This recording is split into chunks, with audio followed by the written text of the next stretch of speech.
As we head into tomorrow. So we got a nice little storm that's going to be rolling in. Today was the warm before the storm with temperatures in the 70s. So let's get right to it. Cold front right now, not the strongest front, but it's going to usher in that cooler air mass. Temperatures might drop about 20 degrees as we head into your Tuesday.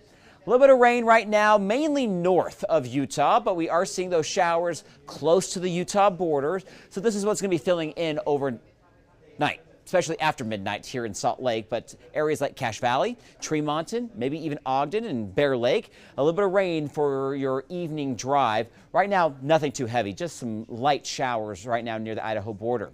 But notice it begins to fill in by about 9 or 10 o'clock, especially north of Salt Lake City, and that will be mountain snow. Now, those snow levels will be coming down by tomorrow morning, 7,000 feet, so no threat of any snowflakes here along the Wasatch Front. But the good news is that our ski resorts will see a bit of snow.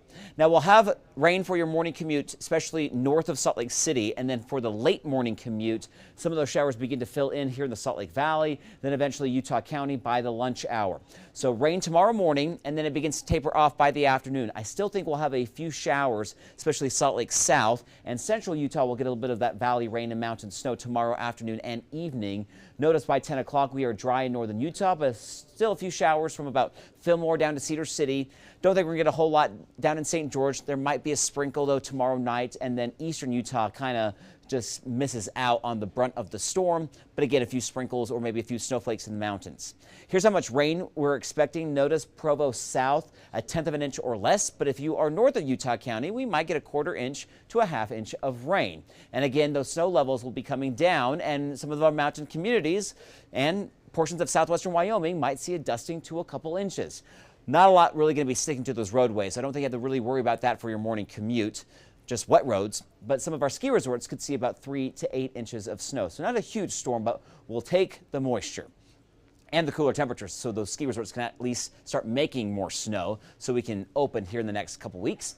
Temperatures in the upper 40s and low 50s for highs in northern and central Utah. So again, today in the 70s. Big cool down coming our way for really the rest of the week. Now down in southern Utah, we're still in the 70s. You'll feel that colder air though by tomorrow night and into Wednesday. So 70 in St. George drops to 62 on Wednesday and 61 on Thursday. So a few degrees below normal as we wrap up the work week, but no rain for southern Utah, just some gusty winds at times. Now as we head into the weekend, light winds and lots of sunshine as temperatures climb back into the mid 60s. Salt Lake, 45 for tonight. We're at 52 tomorrow, and then our coolest days will be Wednesday and Thursday in the upper 40s. And look at those overnight lows dropping into the upper 20s Wednesday and Thursday night. Now, as we head into the weekend, you can go ahead and make those outdoor plans. We'll be in the mid 50s, which is pretty pleasant for this time of year. Even early next week, the 60s are back.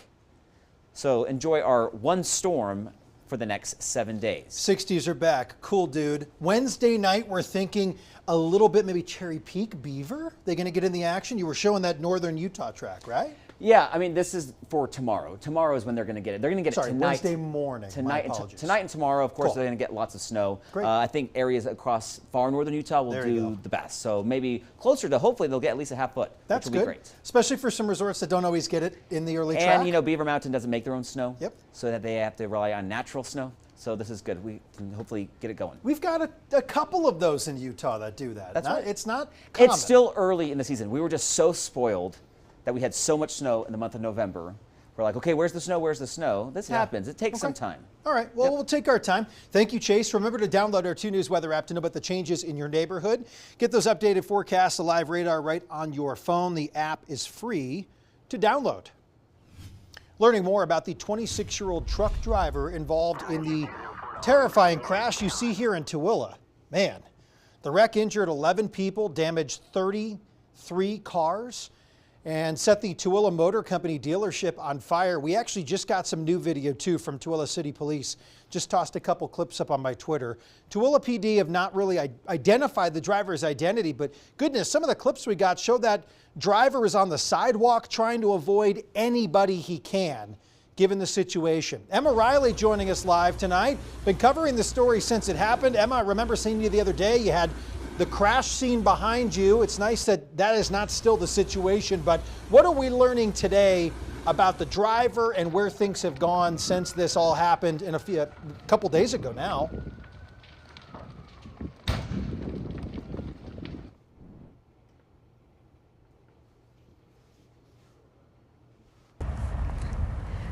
Tooele police have not released his identity yet, but we do know that he is a 26-year-old male that was driving for CL Ranch Transport, which is a Grantsville-based trucking company. I spoke with the Truck Safety Coalition, which is based out of Washington, D.C., and they were telling me that they don't think the problem is with inspections with the trucking industry, but with safety regulations, and that people should be more scared of the trucks that are on the roads right now, because new carriers are allowed to start up a company without taking a test of whether they know how to operate or can follow those safety regulations. And I reached out to the Federal Motor Carrier Safety Administration because the new carriers are supposed to be under a program where they are monitored and they are inspected. So there are a lot of questions here of whether it was a safe vehicle or not. Tooele police did tell me that they believe it was multiple failed brakes that caused the accident. You know, Emma, that I've been reading some of the comments. Obviously, every station was out there, a lot of articles out there about this, so a lot of places for people to weigh in. Some people were saying even that stretch of road maybe just be worth taking another look. It's that main stretch of road from Stockton back to the interstate. There's a lot of traffic there, especially, you know, this time of day, even in the afternoons. I mean, it's a very busy area. Was there any discussion about trucks just seeking an alternate route maybe in the future instead of taking SR 36, which is the main drag through Tooele? Yeah, I spoke with a city council member this afternoon, and he said there haven't been too many concerns raised about trucks on Main Street, but he did say there have been about congestion. And so UDOT is doing a traffic study right now to see if there's a way that they can divert traffic, but it will take a lot of federal funding. It's called the Mid-Valley Highway Project, which is what UDOT is working on right now. But again, it's not funded, but they say that Tooele does want to get it so that they can divert some of that traffic elsewhere because it is a very congested street. But from what the city council member told me, there's just not much they can do because it is the main thoroughfare through Tooele. Emma Riley reporting on this once again, and some new details, of course, some new information coming out today. Emma, thank you. If you'd like to see more of the video and our coverage from that day, we've got a lot of it online, also on our KUTV YouTube page, so you can find all of that right now, youtube.com/KUTV2 News, and you can check it out. And if you're at the scene of breaking news, of course, you could send any photo or video to our Chime In page. That's where we got these photos and videos from the scene in Tooele last week. You can upload pictures and videos straight from your phone using our 2 News mobile app, or you can always send them to us in the Chime In feature on our website, KUTV.com. For the first time, we're hearing from the family of a West Jordan man murdered after getting caught in the middle of a domestic violence incident on Friday. Police report suggests there was a divorce going on. Police say 50-year-old Zachary Carson shot and killed by a 31-year-old suspect who then took off to southern Utah after the shooting, was arrested by police hours later following a long standoff with the folks in Grand County on Highway 191, just on the Grand County-San Juan County line. Ariel Harrison joining us now. Ariel, what have you learned about the people involved in all of this and their relationships? Why did this unfold the way it did, as far as we understand it? Well, Brian, lots of moving parts. I initially want to say I'm going to do my best to break it all down for you so everyone can kind of follow and understand. And I just need to stress a lot of this information is coming from police documents that were released following the arrest of the suspect in this case. So I'm at my desk where I've been working all day on this story. I'm going to point out some information as I walk everyone through. So this story involves 3 key players, I'll say. We have the woman involved and her estranged husband, who's been identified by police as 31-year-old Jake Jackson, and then 50-year-old Zachary Carson, who she was seeing at the time. Now, it's our understanding from court documents that the woman was actually with Zachary Carson the night into the morning, working on what she says was filing her divorce paperwork, which a family member I spoke with of the victim tells me she actually had that paperwork with her as police were responding to this scene. So, I mean, a lot of moving parts. We know that and I'm actually going to pull up some of the photos we have as well from the scene, that after the shooting, we know that the suspect fled to southern Utah. This is shots of nearby the Lowe's parking lot where the shooting happened. Something that is interesting in all of this is, how did the suspect know to track down this woman, his wife, his estranged wife, and the man she's seeing in this parking lot? It comes out in the charges that are listed that it appears there was an unlawful installation of a tracking device, and police have reason to believe that Mr. Jackson placed that device. The woman had told police who interviewed her that she felt she had been being tracked.